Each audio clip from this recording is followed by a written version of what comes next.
નમસ્કાર દર્શક મિત્રો, દિલોક સત્તા શોમાં આપણું સ્વાગત છે। ઇલીગલી એટલે કે ગેરકાયદેસર વિદેશ જવાના ચક્કરમાં કેટલાય લોકો છેતરપિંડીનો ભોગ બનતા હોય છે। એટલું જ નહીં, કેટલીક વાર તો આવા લોકોને બંધક બનાવીને તેમને ઢોર મારીને એજન્ટો પાસેથી પૈસા પડાવવાના અઢળક કિસ્સાઓ પણ અત્યાર સુધીમાં સામે આવી ચૂક્યા છે।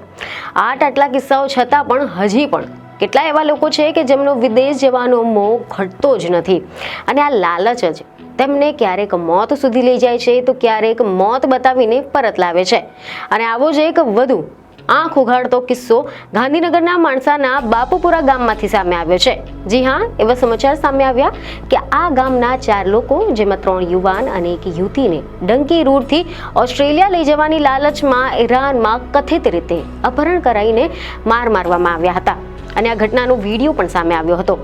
આખી ઘટનામાં 3 ગુજરાતી પુરુષો પર જે રીતે અમાનવીય જે અત્યાચાર કરવામાં આવ્યો છે તે જોઈને ભલભલાના રૂવાટા ઊભા થઈ જાય। તમે જોઈ નહીં શકો તેવી હાલત કરવામાં આવી છે।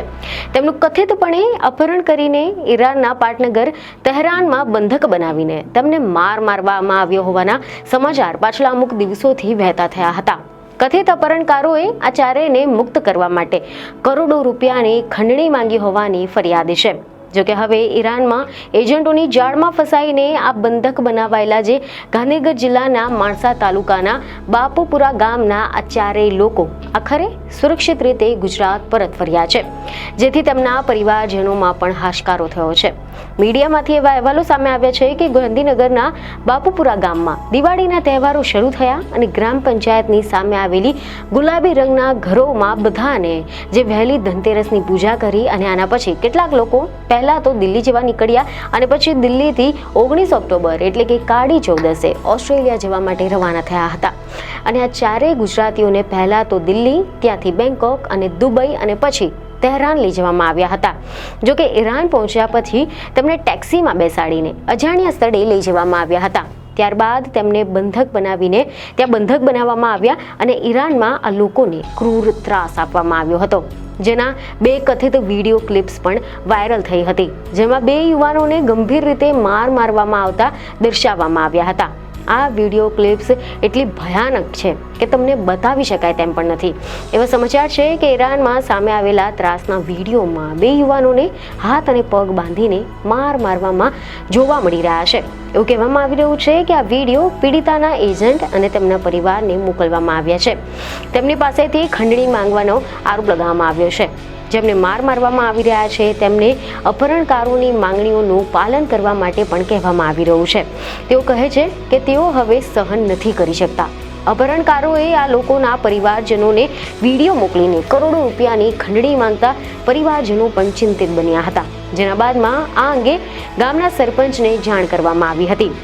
બાપુપુરા ગામના સરપંચ પ્રકાશ ચૌધરીએ મીડિયા સાથેની વાતચીતમાં આ અંગે કેટલીક જાણકારી આપી હતી, જેમાં તેમણે જણાવ્યું કે આ ગામના અજય અને પ્રિયા ચૌધરીની સાથે અનિલ ચૌધરી અને નિખિલ ચૌધરી નામના યુવાનો પણ આ ટ્રીપ પર ગયા હતા। એ લોકો થાઈલેન્ડથી દુબઈ થઈને તહેરાન પહોંચ્યા હતા અને ત્યાંથી એરપોર્ટ પરથી તેમને બહાર કાઢી લેવામાં આવ્યા હતા અને એક હોટલમાં લઈ જવામાં આવ્યા હતા, જ્યાં 2 કરોડની ખંડણી માંગવામાં આવી હતી।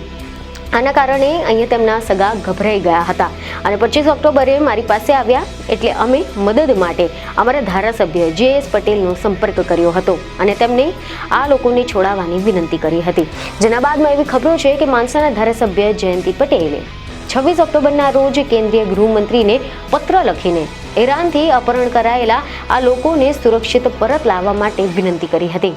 આ 4 ગુજરાતીઓ 19 ઓક્ટોબરના રોજ અમીરાતની ફ્લાઇટમાં ભારતથી નીકળ્યા હતા। આ સમગ્ર મામલે ગુજરાત અને કેન્દ્ર સરકાર પણ એક્શનમાં આવી ગઈ હતી, જેના બાદમાં સમગ્ર મામલે રાજ્ય અને કેન્દ્ર સરકારની મદદ બાદ આ લોકોને મુક્ત કરવામાં આવ્યા હતા અને તેઓને ભારત પરત લાવવામાં આવ્યા હતા। એવા સમાચાર છે કે 27મી ઓક્ટોબરે તેમને છોડાવીને મોડી રાત સુધીમાં દોહા લઈ જવામાં આવ્યા અને ત્યારબાદ ત્યાંથી પહેલી ફ્લાઇટમાં ભારત લવાયા હતા। હાલ તો પતિ પત્ની અને અજય અને પ્રિયા ચૌધરીની તબિયત નાદુરસ્ત હોવાથી તેમને હોસ્પિટલમાં દાખલ કરવામાં આવ્યા છે, જ્યારે નિખિલ અને અનિલની ગાંધીનગર લોકલ ક્રાઇમ બ્રાન્ચમાં હાલ તો પૂછપરછ પૂરી થતા ગામ લાવવામાં આવ્યા છે।